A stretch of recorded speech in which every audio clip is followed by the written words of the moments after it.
Hi, my name is Nicole Faye Golden, and I'm the host of Scar Stories podcast. We all walk through seasons of brokenness, and it's so easy to buy into the lies that we're alone, forgotten, weak, and too far gone. But here's what I want you to know. We all have scars, and so we all have stories. I'm really hoping these interviews resonate with you and that you walk away knowing that you aren't alone, you're never forgotten, you are strong enough, and there are always second chances. Thanks so much for tuning in, and welcome to Scar Stories. Hey, everybody. Welcome back to Scar Stories. My name is Nicole Golden. I'm so glad to have you guys here. And I want to start off this interview real quickly, just with a trigger warning. Linda and I are going to be talking about a pretty intense topic that I don't hear many people talking about. Or when you do hear Christians talking about it, it's very negative, judgmental, and harsh. And so we're going to be talking about abortion today. And Linda's going to share her story with us. And I've known Linda, Linda, have we known each other for like 10 or 11 years now? At least. Yeah. I mean, you Yeah. were coming to the church and you guys were just starting to date. So Yeah. I mean, I think Bryant and I laugh about this all the time.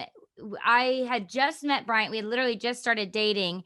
And your daughter, Kaylee, and I did a rummage sale for the church. And I spent the night at your house only after knowing you guys for maybe a couple weeks. So but Linda and Steve was one of the original elders at Center Point Church, which is where my husband is the lead pastor. And then they moved to Colorado. So she's joining us early this morning. So I'm so thankful for it. So Linda, let's just jump right in. Why don't you share your story with us in a nutshell? Okay, nutshell. Wow. Back when I was I'll ask you 2, some questions. Yeah. my parents got a divorce, and I pretty much didn't see my dad again until I was 18, my bio dad. My mom remarried, and there's all kinds of speculation, which nobody wants to talk about, like how that all got together. So my stepdad, who I call my dad because I grew up with him. Yeah.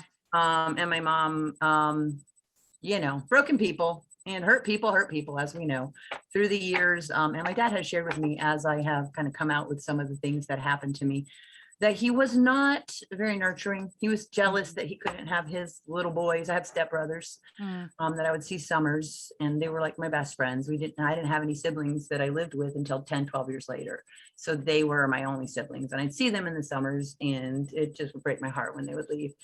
But he was jealous that he couldn't have his, and my mom had me. And so he's told me that he was resentful and he did not show me the love that a father should. So abandoned by one, kind of shunned by the other. Yeah. Fast forward, then sexual, physical, verbal abuse throughout the years, at different stages, and looking back and talking with him, because I've forgiven him. And that's been happening in stages. It was almost always when he was without a job, he was feeling, less than, stuff like that, then these things would happen. Yeah. And it was a lot of coercion, and it was a lot of just manipulation. And I remember one time when I was, I don't know, maybe middle school, 8th, 9th grade, something like that. We had a live-in babysitter, because I had, like I said, siblings 10 and 12 years younger than me, that I tried to tell the things that were happening to me. And she said to me, and these words haunted me my whole life, and I finally kind of got over that a few years ago, actually. She said, "You better really think about what you're saying, because this could destroy your family." So. And you're like, I am thinking about what I'm saying. Yeah. So I just shut down, I shut down and, went through, high school and moving all the time and all that. And some, once I got into relationships with boys, they were, I was like, well, I'm already ruined, basically. Yeah. And so I'll just do whatever. So I was, living a pretty promiscuous life, and moved to Virginia, ended up dating a guy at my senior year that I followed off to college, Alan. And he got kicked out of school, and he had all kinds of other issues. Before we went to college, though, I got pregnant by Alan, and we thought it best to just go ahead and take care of that, Yeah. And the only advice I got was, oh yeah, that's what you have to do. You really have Mm. no choice if you want to, not like become an instant adult and mom and, Yeah. If you want to liberty have a life, dad and basically. it's Yeah. not a baby yet, all that stuff. So that's what we did. And then he got kicked out of college and we came back home and lived together and it happened again. I got pregnant. It happened, like I had no Yeah. control over that. And then we made that decision again, Mm. probably at 20, 21, couple, 2, 3 years later. And then we got married. And after we got married, he was arrested a month later for rape. It ended up being 2 charges. He went to his arraignment and he got another charge brought against him. And he's been in and out of jail ever since. 3 or 4 months later, I met Steve, and that's who I'm with today. So my knight in shining armor. Mm. But that really haunted me. Those Mm. decisions really haunted me. And I think probably impacted Alan as well. He had a lot of baggage and that didn't help, Yeah.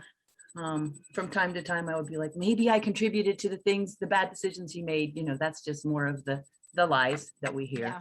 Yeah. But then Steve and I moved into a place probably in our mid to late 20s. And oh, God knew what he was doing. Just plopped us right down in this little neighborhood where small group was a thing. I had never been exposed to that. I just thought, I Yeah. believed in God. I just was like, what are those people doing? Yeah. Yeah. And so they were all praying for us because they thought the world was going to end in 1988 and they didn't want us to be living in sin. So prayers worked because on a Monday I said, we were engaged for like a year and a half, maybe. On a Monday, I was like, let's just get married Friday. It's a long weekend. And Steve's like, okay.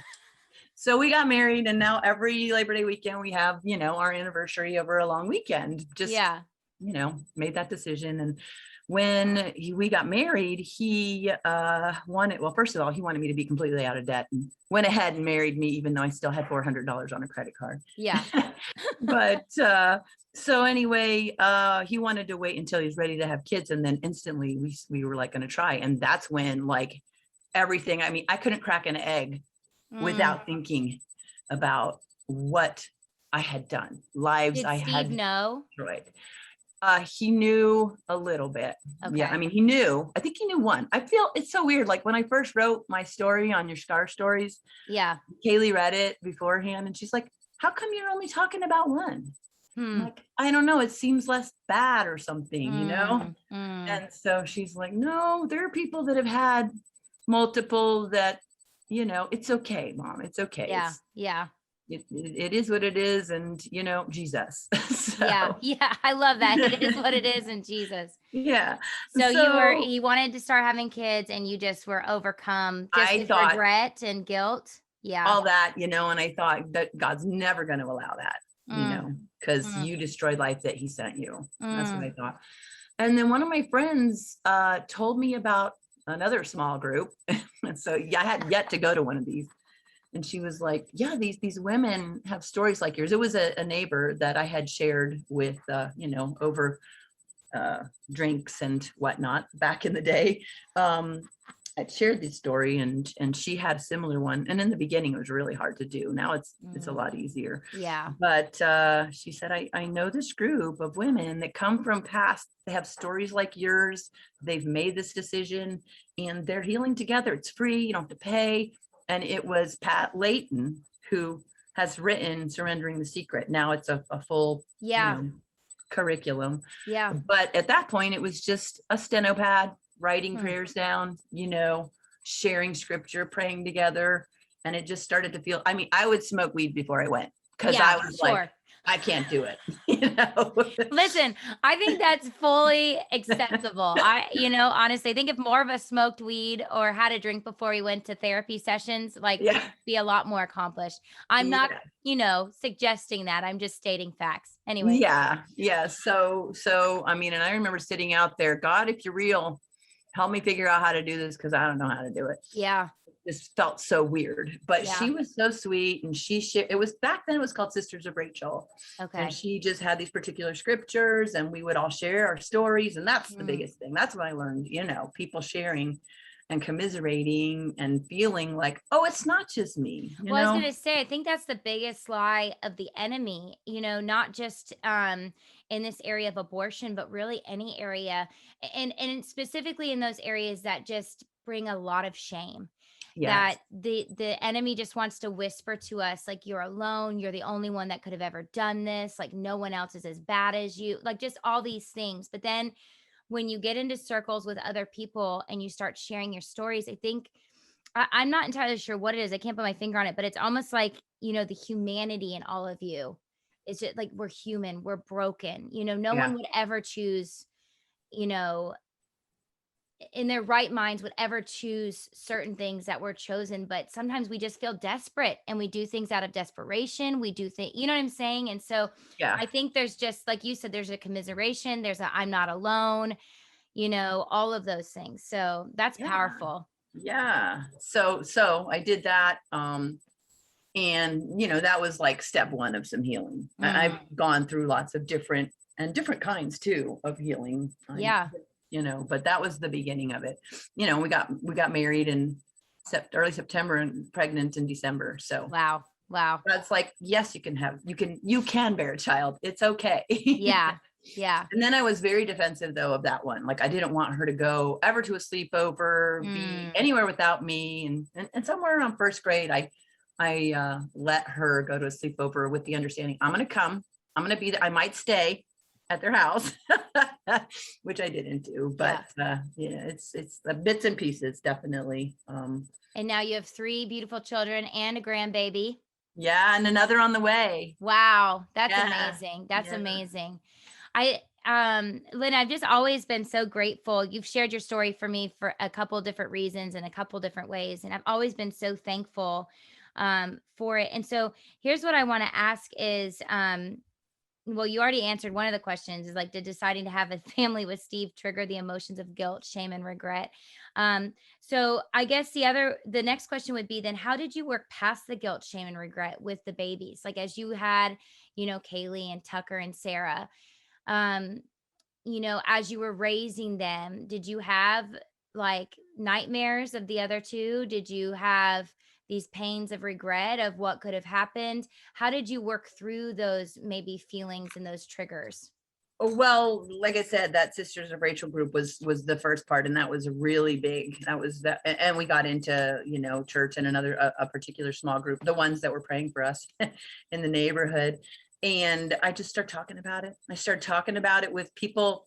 It's funny because I can sit down next to somebody like at an event that I've never met before, and they're just like, here's my whole story. Yeah, yeah, yeah. Like, so people would do that, and then I would be like, oh, and here's the bits and pieces that I'm ready to share.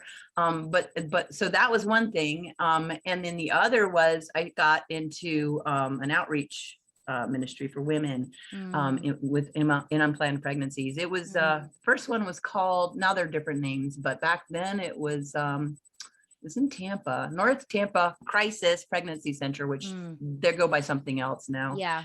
And also then another one when we moved to Brandon. Was life care maybe? Yeah, life Hmm. care. And so just helping other people really helped me too, and Yeah. I could, and a lot of the people that worked there didn't have that story. Mm, So when women came in that were mm. abortion minded, they would even come thinking that this is a place where they could get the info to go on and do that. I could share, and Yeah. that was Yeah. helpful. Yeah. And I think like sometimes just getting outside of ourselves, because it's so funny when we get into crisis, we know what we would tell other people, but we don't believe it for ourselves. And Absolutely. so probably the more you were sharing this with other people, it's like, okay, I need to make the choice to start believing it for myself, Right. and really start applying what I'm saying. I think, Linda, when it comes to things like this, I think one of the things I get really burdened about, and we get asked about this not on a regular basis, but I remember back in the day, I'd say it would be in the 90s. I was attending a church, and back then it was a really big deal to go picket in front of abortion clinics and along the road. And, we'd make the posters, and I can't even remember what all was said on it. But I remember another time I had a friend that she put on social media how proud of her little boys that she was. They were like 6 and 4 or something like that. That they were picketing outside an abortion clinic, and these 2 little boys ran up to a doctor and were like, "You're killing innocent life." And she was so happy about that. And those things grieve my heart. And I think sometimes, like when people come up to us, even at church, are like, "Are you guys dealing with abortion? Are you dealing with the sin of abortion? Are you talking about abortion?" one of the things Bryant and I will always say is like, this is not something that necessarily needs to be dealt with on the stage. This is something that people are, if they've had one, they carry the grief and they carry the guilt and they carry the shame. And that's something to be discussed in a small group. And so we offer surrendering the secret at our church. We've been offering it for years. In fact, I think you and some others, I won't name their Sharon, names, yeah. but yeah, oh, you just named them, whatever. But started it years ago. But talk to me a little bit about, what would you say to the Christians and the believers that are like, we need to be picketing, we need to be making this a bigger deal, we need to be standing in our churches saying how awful this is, we need to teach people about this. What would you say to them? Because I think there's a lot that needs said, and coming from someone who's experienced it, I think would be powerful. So what would you say? Would say, what would Jesus do? It's so Hmm. cliche, but he wouldn't pick it. He Yeah. wouldn't hate on people, you know.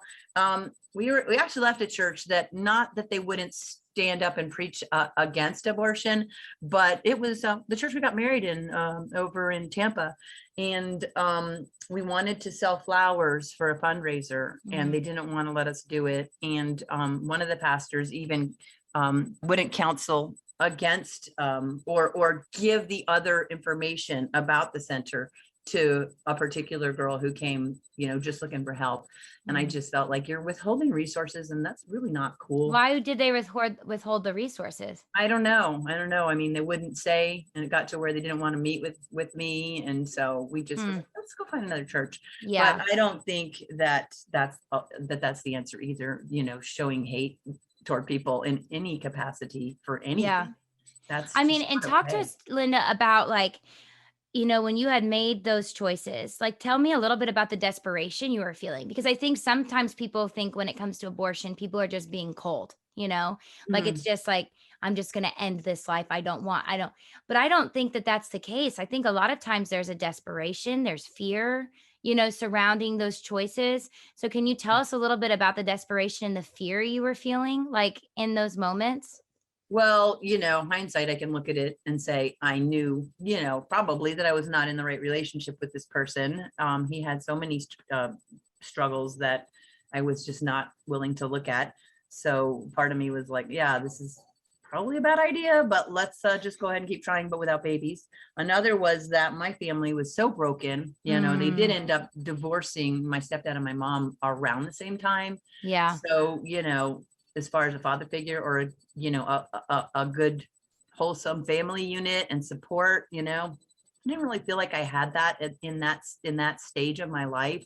I do now, but I just think I felt very alone in the Mm, decision, and very alone in, like, what else is there? Nobody was yeah. really telling me what else there could have Mm, been instead. yeah. And Yeah. I think that happened a lot back then. I don't know about now. I know that places like Life Care are trying to do Yeah. I think they're to called choices now, which I think is a kind of a cool name. Yeah. choices. Yeah. Okay, that's a good name. Well, and I think that's for me, when Jesus followers are wanting to, come around a cause and get excited about a cause. I think we've got to check our hearts first and figure out, why are we coming around this cause? Are we coming around this cause because we're reacting out of fear and want to guilt and shame people into, not making those choices? Or are we coming Mhm. around a cause because we really want to help people? And I Yeah, think that's the difference. I think it's the same in every area of life, but getting to know people who have had an abortion, getting to know, when we talk about racial tension, making sure you have Black and Latino friends and Asian friends, and making sure you're in those conversations. And yeah, when it comes to homosexuality and the LGBTQ community, do you have friends that are not like you? Do you have friends that yeah, are different? Are you entering into these conversations? Because when you do, it's a lot harder to be hateful and fearful and arrogant.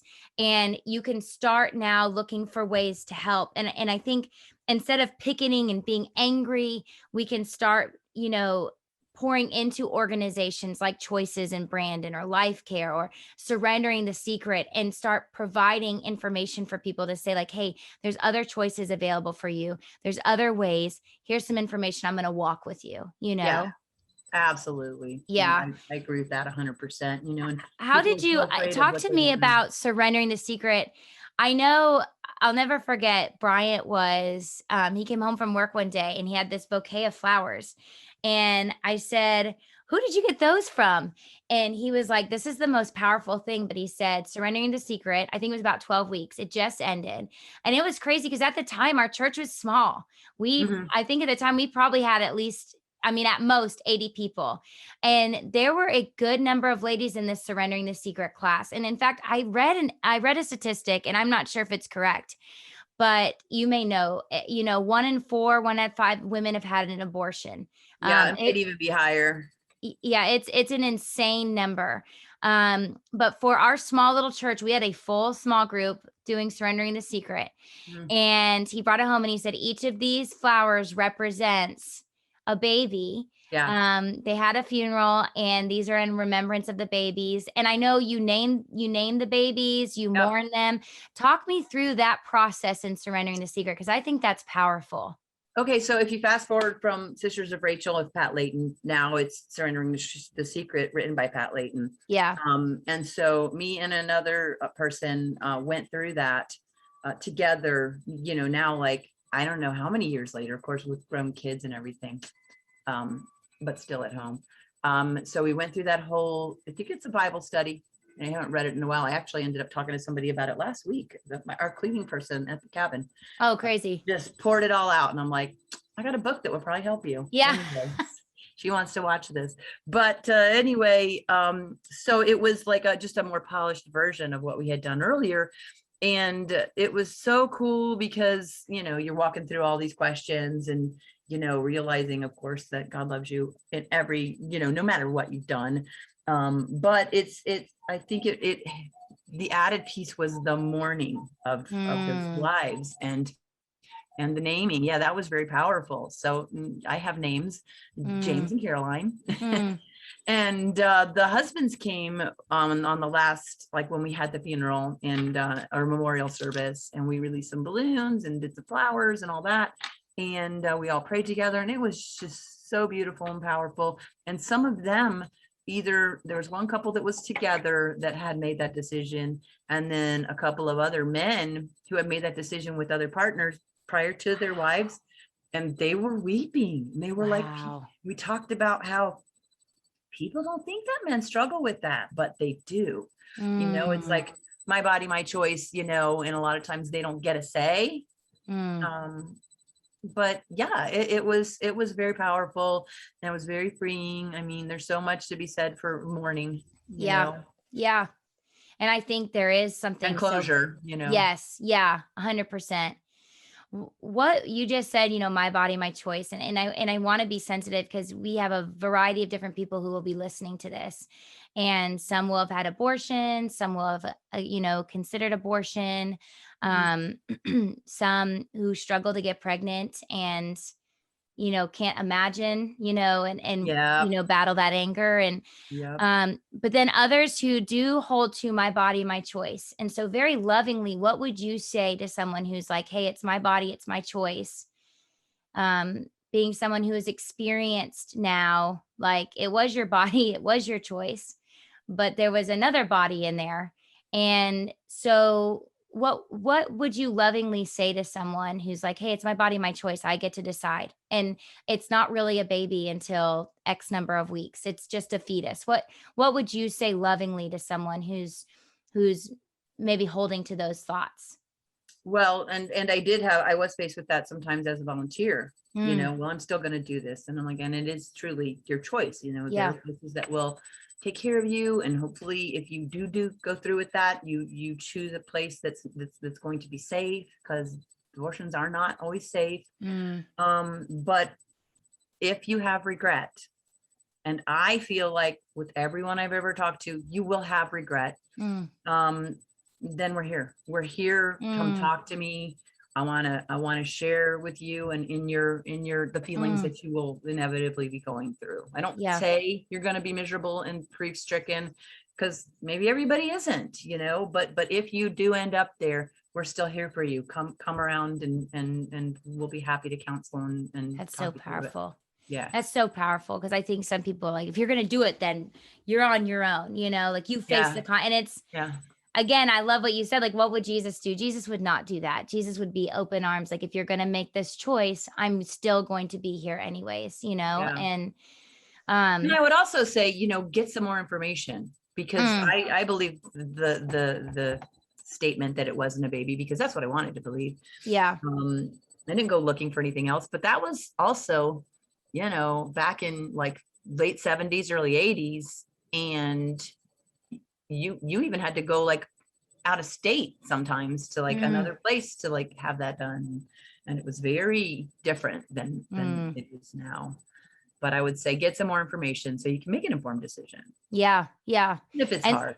and there are a lot of crisis pregnancy places that you guys can search for and look up. And I know the one in Brandon Choices, they do sonograms so you can see. And it's not a guilt you into keeping the baby thing, but it's a to give you more information to see, what you're working with and deciding with. And Yeah. so when did you tell your kids?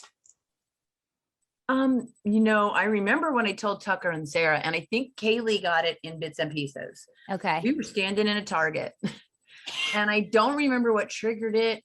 Kaylee had actually been talking since like, early high school and on into college. She became an RA and was very good with women and women's problems and issues, but she's just was like time after time, women who had been raped and date raped Mm, and made decisions for abortion or were going to. And so we had been talking like in bits and pieces. And I can't remember when I told her, and she can't either. But she knew, yeah. But Tucker and Sarah, I think Kaylee was at college, and Tucker and Sarah and I were in Target.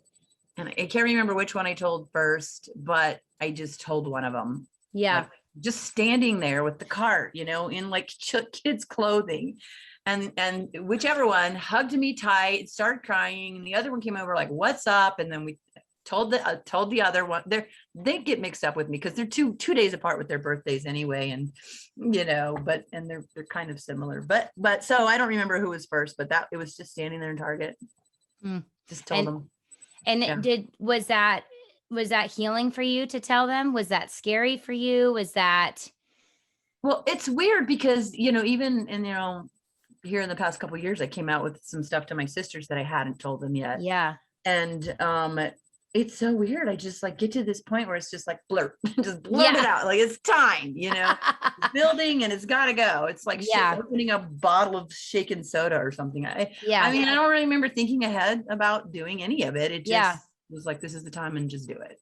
And I think you've said this a couple different times, but just the healing came in phases, it came in steps. And Mhm. I think with something this profound, you know, physically, emotionally, spiritually, psychologically, you can't deal with all of it at once. Oh, absolutely. Even in my own healing, it's been in stages, it's been in steps. And so I think like, and I do think that's Jesus's grace saying like, hey, let's deal with a little bit at a time Yeah. so that you can process and even to help your loved ones. Like your family couldn't have taken that all at once, Right. like they needed it in stages. So I think there's something gracious about that. Um, all right. So last question and then we'll scoot because this is heavy. So it probably shouldn't be a very long interview because people are probably like, we need to catch your breath. I have two questions. Um, you said Kaylee was working with women at college who date raped. And I know that's one of the questions a lot of times people will say, um I don't think abortion is the right choice. I think it's wrong unless you've been raped, unless you've been date raped. And that's I want everybody who's listening to take a step off your moral high ground and enter into the humanity and the horrificness of, I have several friends who were raped, several. Yeah. Um, We all do. and what'd you say? We all do and Yeah, or have been. yeah, Like, yeah. And first, there's the incredible trauma of being raped, but then try to just imagine. I love that word imagine, but try to just imagine now being impregnated by someone that stole so much from you. It's when you start to think through the ramifications, it's a lot harder to point a finger, yeah, and yeah. say, how dare you even consider this or never consider this. And so I'm sure in Surrounding the Secret and Sisters of Rachel, I'm sure in when you volunteered at these different crisis pregnancy centers, you had conversations with people who had been raped and were pregnant. And so, what would you say to someone in that situation who's considering abortion and That's a taking really a hard step? one because I mean, it's almost like you have to like be able to heal from that trauma, Mm, even be able to look at this life, you yeah, know, yeah. but look at it as that life that even in the horrific situation that it was created, God put there. Mm, You know, if we believe all life is created by God, then even in that terrible situation, there it is, you know. And I know women who had the child, you know, and then of course now it's their baby, and it's a whole different ballgame when they hold their baby. mm, Hopefully that person's out of their life or gone on to heal and been forgiven or whatever. Because I've seen several scenarios, you know, different ways. But you know, there are other choices. You could put mm, that baby up for adoption. Or yeah, you know, you could choose abortion. mm. It's not, I wouldn't recommend it, but maybe that's what you have to do. And, you know, then love yourself afterwards, you know, Mm, whatever mm. choice you make, know that, you know, Jesus, Yeah, you know, Jesus is like what we got to keep coming back to. Like, you know, Jesus loves you no matter what. God yeah. created you, but also that life as well, even in the horrific circumstance of rape. We got to know that all life is God created. And Francine Rivers wrote an incredible book called The Atonement Child, and it's a story about a woman who was raped and ended up pregnant, and her journey and battle trying to make a decision of what she's going to do. It's a powerful book. It's an intense book, so I don't suggest it for everybody, but I want to read it. um it's called The Atonement Child by Francine Rivers. Um so I, Linda, just really appreciate your time. What is there something you want to leave with our listeners? Just like one last thought, one last challenge, one last like, hey, this is in my heart and I just want you to know this. Well, there's a book I want to mention too, if it's Yeah. even still out there to find. It's called Tilly. And Okay. it's about a baby that was aborted and what happens with these. Oops. We froze. Let's pull it back. Everybody hang on. If you're still with me, we're just going to unfreeze. Here we come. Oh, go again. We froze for a second. So you said a book called Tilly. Yeah, it's So beautiful. start And there again. it's just basically about what this person's perception on what happens with the babies. Mm, It's a very healing book and it's very short. okay. But it just say, I mean, it's the old cliche, walk a mile in someone else's shoes, you know, you can't, if you're reading your Bible and you're taking it to heart and you uh do those two commandments, Love God, love others. Yep. then it's going to change the way you think about everything, and Mm, this too. So, you yeah. know, just try to like be kind and hear people without judgment, no matter where they're coming from. Um, and you know, that whole there, but for the grace of God go I, it could have been you. It might have been you. Some of the people that are the harshest might still have their pain, and that's Yeah. how they deal with it, by beating up on others, you know. Yeah. And what would So you say don't to do that. someone? What would you say to someone who is listening who's had an abortion and is I still would say carrying the grief and the guilt and the pain? I would say get some counseling, Mm, because whether it's with a group of other people that are, you know, in the same situation or one on one or whatever, when you're in the midst of hearing lies from the enemy, mm, you don't know it. mhm. You know, I've heard them for a lot of years. And when you get outside of that, or you have a friend open enough to try to share, because most people they don't feel like that's their place. They don't want to go there. I would just say, you know, try to look outside yourself to get some healing and Yeah. process it with someone. Yeah. And again, I want to mention like the resources. You can Google crisis pregnancy centers. If you're in the Tampa area, there's choices. Our church, Centerpoint Church in Valrico, Florida, we offer Surrendering the Secret. Um, but there are resources, and reach out for help. I'm available via my website. You can send emails, find a good counselor. But, and then I think you've already said it, but for someone who's considering abortion, you said get information, get some help. Um, I think even in that situation, having a good, strong community is Mhm. is is paramount because it seems, I don't know if this is true, but it would seem a lot of times, people who are considering it feel very alone and isolated. And so I even think, would you agree, like getting a good community if you're Oh considering yeah. that? Oh yeah. Even if you go like I don't think I finished talking about this, the little small group that I did end up going to in my neighborhood. They're talking and I'm like, I don't even know how to look things up in the Bible. I'm stupid. Mm, Listening to those nonsense lies in your head. But as they start talking about things, even that you're not ready to talk about, you're getting information and you're seeing that you're not alone in your pain, mm, whether it looks the same or not. Yeah, community is everything. The more you isolate yourself, the more you hear the lies louder and louder. mm. I Yeah. love it. Anything else you want to leave us with? I mean, just Jesus loves you. I love it. I love it. Well, Linda, I really appreciate your time. I appreciate your vulnerability, your honesty. And again, if you're listening to this on any podcast catcher, on my social media, on YouTube, I will have resources in the comment section, so that you guys can click on those and get help if you're in trouble or needing direction. I'll list the number for our church. I'll list my email. I just want people to be able to get the help that they need if they are feeling like they are in a crisis situation. And again, I think it's what Linda said. It's love God, love others. If you're a Jesus follower, it boils down to that. And um, the scriptures say there's no fear in love, there's no hate in love. And when we're having conversations about abortion or homosexuality or racism or whatever it may be, so often those conversations get filled and overtaken by fear and hate.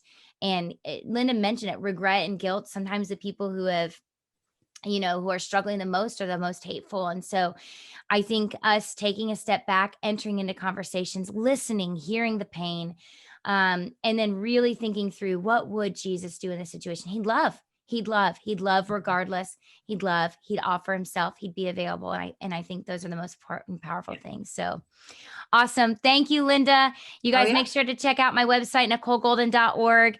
Check out more Scar Stories. Subscribe on any podcast catcher. And I hope you guys have a great day. Thanks so much for tuning in. Thank you so much for tuning in to Scar Stories podcast. We all need places where we can feel seen, be safe, find connection and resources. I would love to connect with you on social media at Nicole Faye Golden. I also have a website with a ton of resources and a free 7-day Praying Scared prayer journal at NicoleGolden.org. Thank you for tuning in. I'd love it if you shared this with your friends and if you left a rating and a comment. And I look forward to seeing you next time as we delve into mental health, parenting, family, and so many other issues with a lot of my friends. We'll see you soon.